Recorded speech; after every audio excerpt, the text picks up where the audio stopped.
Hello everybody, my name is Peter George. I am Chief Executive Officer of Alicanto Minerals. A little bit about myself: I am a mining engineer and mineral economist by profession, and I have been with the company since July of 2018. So moving quickly into the presentation as we don't have much time. So just 1 minute on why you should invest in Alicanto. So look, we've got a highly prospective exploration projects, 275 square kilometres of tenement package in the Bergslagen district in Sweden, and that is famous for being one of the most highly mineralised places on Earth. Highly prospective for high-grade gold, copper, silver, zinc and lead. Look, we've reinterpreted the whole area. Fantastic team that we have, led by Erik Lundström. Existing geology has been reinterpreted, providing a high impact, fresh perspective with modern exploration techniques. I can go into that in a bit more detail.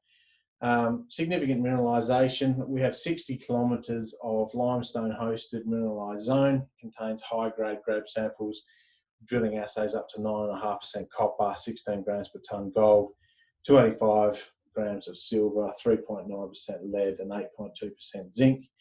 1.3 kilometre wide by 14 kilometre long, strongly altered mineralised Copper-Gold-Zinc-Lead-Silver zone with very high grade grab samples of up to 11.9% copper and 2.9 grams per tonne gold at surface.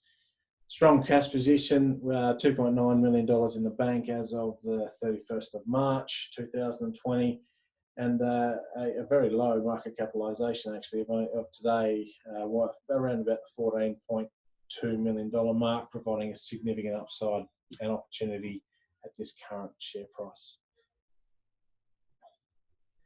Just on Alicanto itself, so as it says there on the slide, exploration company with a portfolio of historically producing high-grade VMS and Skarn projects located in the Bergslagen in Sweden.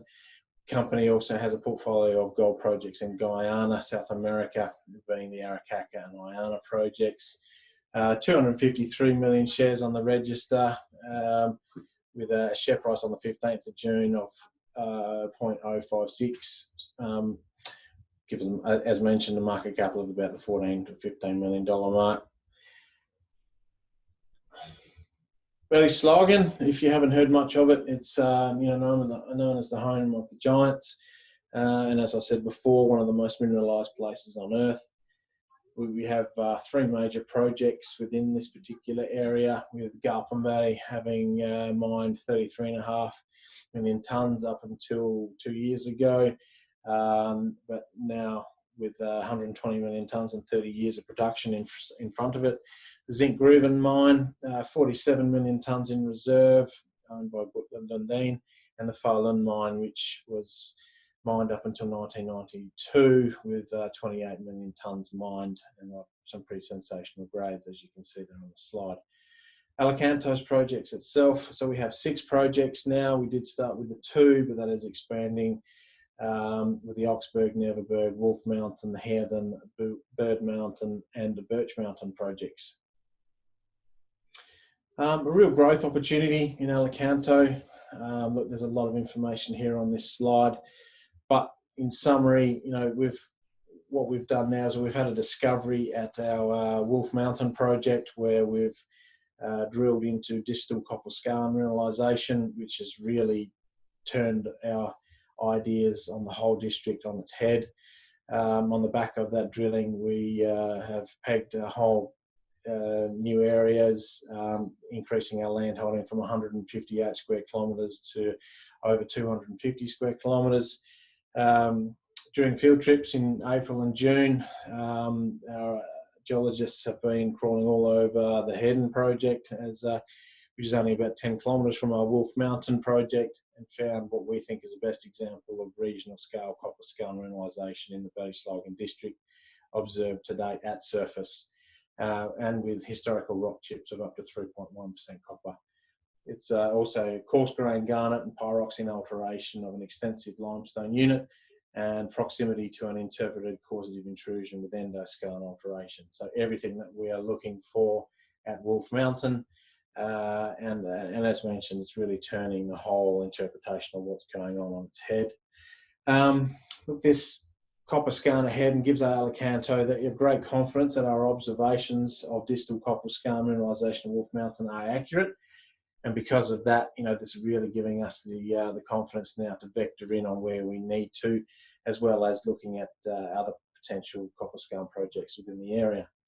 Upcoming work in Sweden, so expanded IP server at Wolf Mountain commencing on the last week of June this year. Multiple new undrilled electromagnetic EM conductors derived from airborne EM have been identified along our limestone ore horizon at Neverberg, and we're hoping to get those drilled in September, October. We also have other priority drill targets that are going to be coming out of the fieldwork and the geophysics that we are moving into in the next couple of months. So there, just a little bit on the expanded land position. Look, 275 square kilometres, copper skarn and VMS, a new interpretation for the area. As mentioned, this is previous understanding of the Falun area within the district has been that it is a predominantly VMS style mineralised zone. We are now very firmly of the belief that we are dealing with copper skarn in this particular area that could well even be what we could call Falun, being a copper skarn VMS hybrid type ore body. But what we also have found, though, is 60 kilometres of limestone hosted mineralised zone with high grade grab samples and drilling assays of some phenomenal grades up to 9.5% copper, 16 grams per tonne gold, 285 grams per tonne silver, 3.9% lead, 8.2% zinc. And these are all at surface or close to the surface. We also have a 1.3 kilometre wide by 14 kilometre long, strongly altered mineralised Copper-Gold-Zinc-Lead-Silver zone at Wolf Mountain, which is, as I said, is turning our heads with regards to what we believe is happening in the whole district now. There's two copper skarns that have been discovered, but we think that there's a significant potential for more of those. If I just direct you a little bit also to the couple of diagrams there, what we're also believing now is that we're dealing with these limestone hosted mineralised zones. As you can see, we've had the whole area has been compressed from the northwest down to the southeast, creating these synclines. We've had during the last ice age, we've had the ice come over the top, basically take the top off these things and create these vertically standing limestone hosted ore horizons. Super exciting from our point of view, and makes it a damn sight easier for us to vector in on where it is that we're going to be exploring. So cracking the code, as mentioned, copper skarn at Wolf Mountain has really turned our thoughts towards what it is that we do here. We also found the Hairden discovery. If we have a look at the model on the page there, which talks about the Einaudi model from 1978, with the causative intrusion on the left-hand side, temperature decreasing as you go to the right, and creating those zonations out from the copper skarn, or from the pluton itself. So the drilling that we've been undertaking at Wolf Mountain, that has, we believe, has been quite distal to where the main part of the pluton is. But as we've gone and taken a closer look at Hairden, we can see everything from the distal through to the proximal part of the copper skarn, and that's getting us quite excited. Recent drill results. So the Wolf Mountain drill results, again, I won't go into this in too much detail. You can see it because it's quite distal, but it's given us lots of really good ideas on where to go next. So we have an IP survey starting at Wolf Mountain in the next week, which is going to help us vector in towards the copper skarn, or sorry, the juicier parts of the copper skarn and the causative intrusion. Listable, some phenomenal grades that we had at one of our anomalies that we drilled up in the Oxburg project late last year.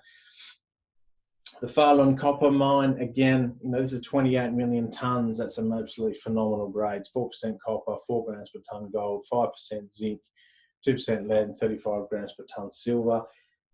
we believe now that this particular project is actually sitting on exactly the same limestone hosted mineralized zones as our projects on our tenements. So this is what we're looking for, another one of these.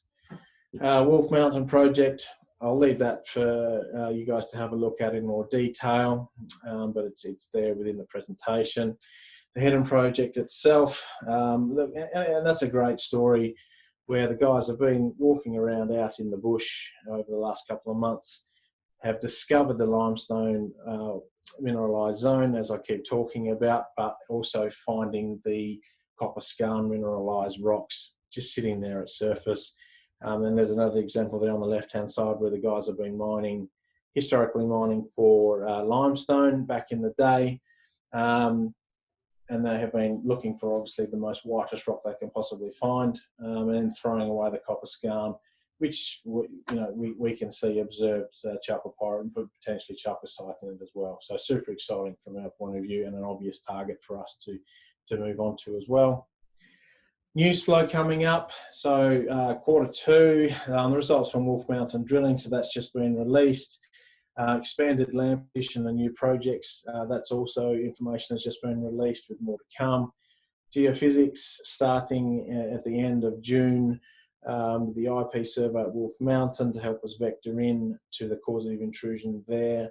We've also got ground EM that we're looking to start at the Neverberg project, and potentially even at Heddon as we move forward.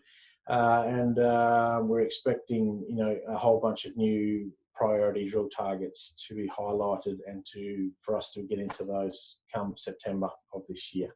So a very busy time for us, and looking forward to getting the drill rigs spinning again soon. Just a quick discussion on the point on the board. So as you can see, there are quite a lot of very experienced people on our board, as well as assisting us in the company. There's myself as Chief Executive Officer, Eric Lundstrom, who both of us happened to start in Bull-Eden on the same day back in 1995, and have remained very good friends ever since. Very fortunate to have the help of Steve Parsons and Mike Naylor, who you would probably be aware of from their Bellevue fame, and also being large shareholders within the company. And that's pretty much it for the presentation. But if anybody has any particular questions, more than happy to set up a separate meeting and discuss that in more detail. Thanks for listening.